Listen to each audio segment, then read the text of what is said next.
नमस्कार दोस्तों, स्वागत है आपका एक और जीके प्रैक्टिस सेट में। आज के जीके प्रैक्टिस सेट में जीके के मोस्ट इम्पोर्टेंट 50 प्रश्न देखने वाले हैं जो आपकी प्रतियोगी परीक्षा की दृष्टि से काफ़ी महत्वपूर्ण साबित होंगे। पहला प्रश्न आपकी स्क्रीन पर है। नौजवान सभा की स्थापना किस वर्ष हुई थी? तो दोस्तों, नौजवान सभा की स्थापना वर्ष 1926 में हुई थी। ऑप्शन बी इस प्रश्न का सही उत्तर हो जाएगा। इसका स्थापना कब हुआ था? वर्ष 1926 में, और इसके संस्थापक थे भगत सिंह, और स्थापना स्थल था लाहौर। तो ये फैक्ट भी आपको याद रखना है। अगला प्रश्न है, हिंदू महासभा की स्थापना वर्ष 1915 में किसने की थी? तो हिंदू महासभा की स्थापना 1915 में मदन मोहन मालवीय जी ने की थी। ऑप्शन ए इस प्रश्न का सही उत्तर हो जाएगा। हिंदू महासभा की स्थापना करने का उद्देश्य हिंदू समाज के राजनीतिक एवं सामाजिक हितों का प्रतिनिधित्व करना था। ये फैक्ट भी आपको याद रखना है। अगला प्रश्न है, इटली के एकीकरण में मुख्य बाधक देश कौन सा था? तो दोस्तों, इटली के एकीकरण में मुख्य बाधक देश था ऑस्ट्रिया। ऑप्शन सी इस प्रश्न का सही उत्तर हो जाएगा। दोस्तों, इटली की जो राजधानी है वह है रोम। अगला प्रश्न है, किसे इटली के एकीकरण की तलवार कहा जाता है? तो इटली के एकीकरण की जो तलवार कहा जाता है दोस्तों, वह कहा जाता है गैरीवाल्डी को। ऑप्शन बी इस प्रश्न का सही उत्तर हो जाएगा। ये जो गैरीबाल्डी हैं, ये इटली के एकीकरण आंदोलन के प्रमुख नेता थे। ये फैक्ट भी याद रखना है। अगला प्रश्न है, जापान का नागासाकी नगर किस द्वीप पर स्थित है? तो जापान का नागासाकी नगर जो है यह क्यूशू द्वीप पर स्थित है। ऑप्शन बी इस प्रश्न का सही उत्तर हो जाएगा। दोस्तों, जापान देश में 4 मुख्य द्वीप हैं जो बड़े हैं, और आधिकारिक तौर पर जापान कुल 14,125 द्वीपों का समूह है, जिसमें कि 430 द्वीपों पर इंसानी आबादी है। ये फैक्ट भी आपको याद रखना है। अगला प्रश्न है, 5 सागरों का पत्तन किसे कहा जाता है? तो दोस्तों, 5 सागरों का पत्तन मॉस्को को कहा जाता है। और मॉस्को जो है यह रूस देश की राजधानी है, और ये मॉस्को शहर मॉस्को नदी के किनारे पर स्थित है। अगला प्रश्न है, विश्व में गेहूं का सबसे बड़ा उत्पादक देश कौन सा है? तो विश्व में गेहूं का सबसे बड़ा उत्पादक देश है चीन, जो प्रथम नंबर पर आता है। यानी दुनिया में सर्वाधिक गेहूं उत्पादन करने वाला देश चीन है, जो 1 नंबर पर आता है, और दूसरे नंबर पर भारत है गेहूं उत्पादन में, और तीसरे नंबर पर रूस। अगला प्रश्न है, क्षोभ मंडल की ऊपरी सीमा को क्या कहा जाता है? तो क्षोभ मंडल की ऊपरी सीमा को ट्रोपोज कहा जाता है, जिसे हम क्षोभ सीमा भी कहते हैं। दोस्तों, वायुमंडल की मुख्यतः 5 परतें हैं। नंबर 1 है क्षोभ मंडल, दूसरी समताप मंडल, तीसरी मध्य मंडल, चौथी तापमंडल, और पांचवी है बाह्यमंडल। अगला प्रश्न है, समताप मंडल की ऊपरी सीमा क्या कहलाती है? तो समताप मंडल की ऊपरी सीमा स्ट्रोपोज कहलाती है। ऑप्शन ए सही उत्तर हो जाएगा। अगला प्रश्न है, चंद्रमा के लिए पलायन वेग का मान कितना होता है? तो चंद्रमा के लिए पलायन वेग का मान होता है 2.38 किलोमीटर प्रति सेकंड। दोस्तों, चंद्रमा की पृथ्वी से औसतन दूरी है 3,84,400 किलोमीटर, और चंद्रमा का जो द्रव्यमान है वह है 7.34 गुणा 10 की घात 22 किलोग्राम। तो ये फैक्ट भी आपको याद रखना है। अगला प्रश्न है, बैरूवारीवाद 1960 में सर्वोच्च न्यायालय ने प्रस्तावना को क्या माना था?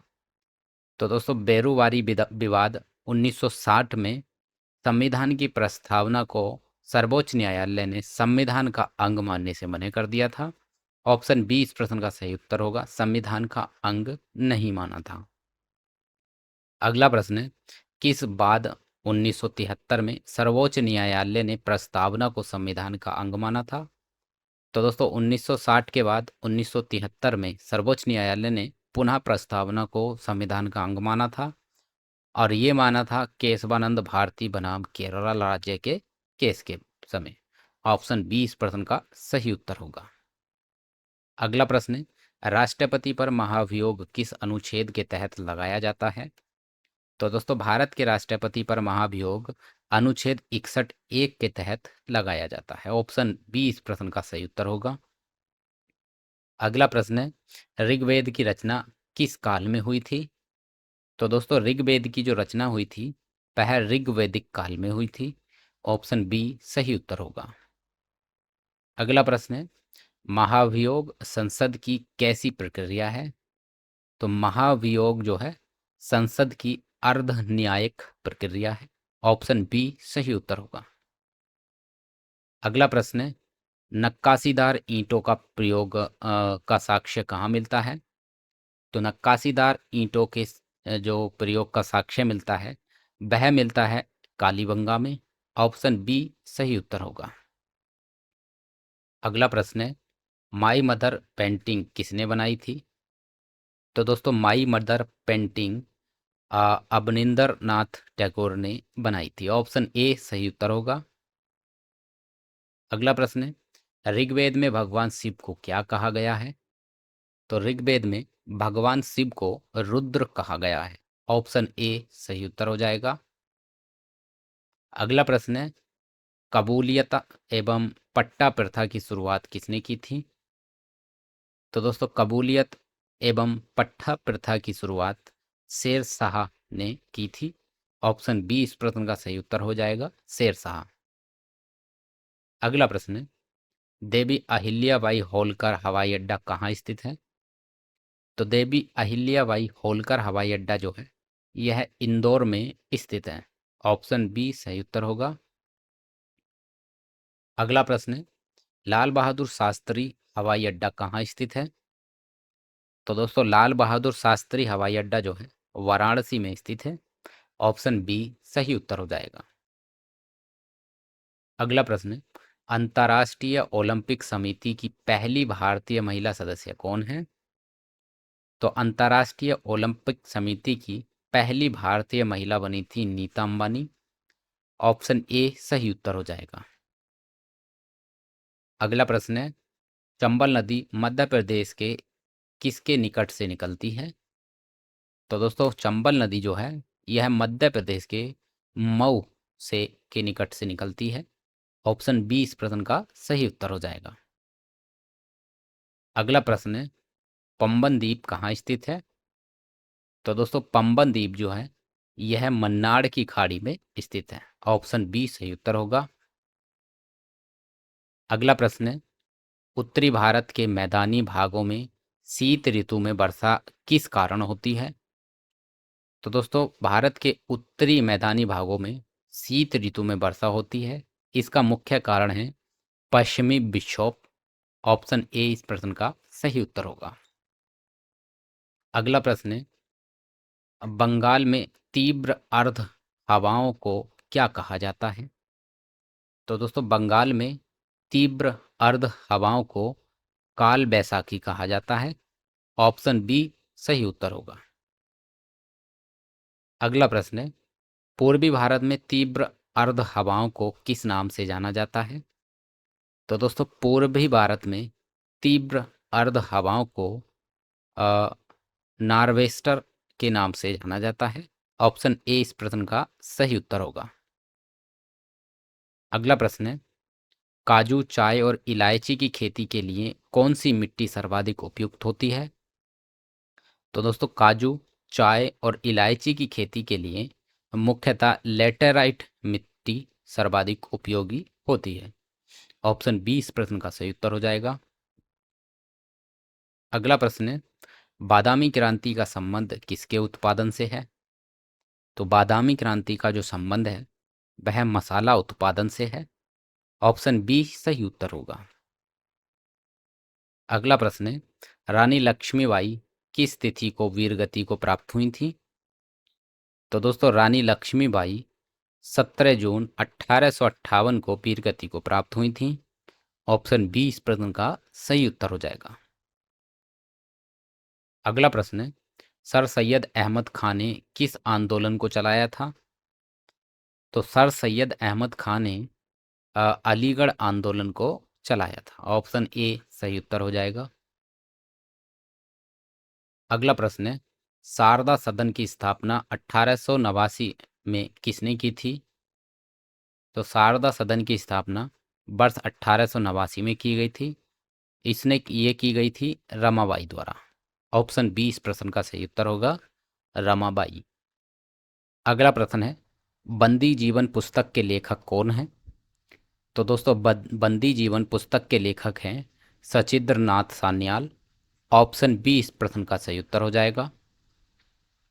अगला प्रश्न है, प्राथमिक शिक्षा के प्रसार हेतु हंटर कमीशन का गठन कब हुआ था? तो प्राथमिक शिक्षा के प्रसार हेतु कमीशन का गठन किया गया था वर्ष 1882 ईस्वी में। ऑप्शन ए इस प्रश्न का सही उत्तर हो जाएगा। अगला प्रश्न है, न्यूज़पेपर एक्ट किस वर्ष पारित किया गया था? तो न्यूज़पेपर एक्ट वर्ष 1908 में पारित किया गया था। ऑप्शन बी सही उत्तर होगा। अगला प्रश्न है, इंडियन प्रेस एक्ट किस वर्ष पारित हुआ था? तो दोस्तों इंडियन प्रेस एक्ट वर्ष 1910 में पारित किया गया था।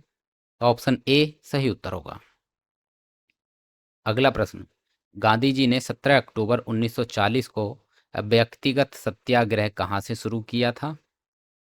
तो गांधी जी ने 17 अक्टूबर 1940 को व्यक्तिगत सत्याग्रह चालू किया था पबनार से। ऑप्शन बी इस प्रश्न का सही उत्तर होगा। अगला प्रश्न है, भारत की सबसे बड़ी रियासत कौन सी थी? तो दोस्तों भारत की सबसे बड़ी रियासत थी हैदराबाद रियासत। ऑप्शन बी इस प्रश्न का सही उत्तर हो जाएगा। अगला प्रश्न है, नागालैंड भारत का 16वां राज्य किस वर्ष बना था? तो नागालैंड जो है भारत का 16वां राज्य बना था 1 दिसंबर 1963 को। ऑप्शन डी इस प्रश्न का सही उत्तर हो जाएगा। अगला प्रश्न है, भारत और चीन के मध्य पंचशील समझौता कब हुआ था? तो भारत और चीन के मध्य पंचशील समझौता 29 अप्रैल 1954 में हुआ था। ऑप्शन ए इस प्रश्न का सही उत्तर हो जाएगा। अगला प्रश्न है, ब्रह्मांड में तीव्र गति से घूमने वाले ब्रह्मांडीय कणों को क्या कहते हैं? तो दोस्तों ब्रह्मांड में तीव्र गति से जो कण घूमते हैं उन्हें हम उल्का पिंड कहते हैं। ऑप्शन ए इस प्रश्न का सही उत्तर हो जाएगा। अगला प्रश्न है, हवाई द्वीप समूह की खोज 1778 ईस्वी में किसने की थी? तो हवाई द्वीप समूह की खोज वर्ष 1778 ईस्वी में की गई थी। यह की गई थी कैप्टन कुक द्वारा। ऑप्शन बी सही उत्तर हो जाएगा। अगला प्रश्न है, अग्नि चट्टान को और किस नाम से जाना जाता है? तो दोस्तों अग्नि चट्टान को प्राथमिक सेल नामक नाम से भी जाना जाता है, यानी प्राथमिक सेल। ऑप्शन ए इस प्रश्न का सही उत्तर होगा। अगला प्रश्न है, भूटान की मुद्रा क्या कहलाती है? तो दोस्तों भूटान की मुद्रा न्यूल ट्रम कहलाती है। ऑप्शन बी इस प्रश्न का सही उत्तर हो जाएगा। अगला प्रश्न है, यूरोप महाद्वीप में कुल कितने देश हैं? तो यूरोप महाद्वीप में कुल 51 यानी 51 देश हैं। ऑप्शन बी इस प्रश्न का सही उत्तर होगा। अगला प्रश्न है, अल्पस पर्वत की सबसे ऊंची चोटी कौन सी है? तो अल्पस पर्वत की सबसे ऊंची चोटी जो है वह है मोंट ब्लॉन्क फ्रांस में। ऑप्शन ए इस प्रश्न का सही उत्तर होगा। अगला प्रश्न है, माउंट ब्लॉन्क किन दो देशीय सीमा पर स्थित है? तो दोस्तों माउंट ब्लॉन्क जो है यह फ्रांस और इटली दो देशों की सीमा पर स्थित है, जो अल्पस पर्वत की सबसे ऊंची चोटी है। ऑप्शन ए इस प्रश्न का सही उत्तर होगा। अगला प्रश्न है, चार्ट झील किस मरुस्थल में स्थित है? तो चार्ट झील जो है यह सहारा मरुस्थल में स्थित है। ऑप्शन बी सही उत्तर होगा। अगला प्रश्न है, आयर झील किस देश की सबसे बड़ी झील है? तो दोस्तों आयर झील जो है यह ऑस्ट्रेलिया देश की सबसे बड़ी झील है। ऑप्शन बी सही उत्तर हो जाएगा। अगला प्रश्न है, कारपेंटरिया का मैदान ऑस्ट्रेलिया के किस क्षेत्र में स्थित है? तो कारपेंटरिया का जो मैदान है यह ऑस्ट्रेलिया के उत्तरी क्षेत्र में स्थित है। ऑप्शन ए इस प्रश्न का सही उत्तर होगा। तो दोस्तों ये थे जीके के मोस्ट इंपोर्टेंट 50 प्रश्न जो हमने तैयार किए आपकी परीक्षा की दृष्टि से। आई होप ये प्रश्न आपकी परीक्षा की दृष्टि से काफ़ी महत्वपूर्ण साबित होंगे। दोस्तों इसी प्रकार के जीके प्रैक्टिस सेट देखने के लिए आप हमारे चैनल को सब्सक्राइब कर सकते हैं और हम आपसे मिलते हैं अगली वीडियो में इसी प्रकार के जनरल नॉलेज प्रैक्टिस सेट के साथ। तब तक के लिए नमस्कार।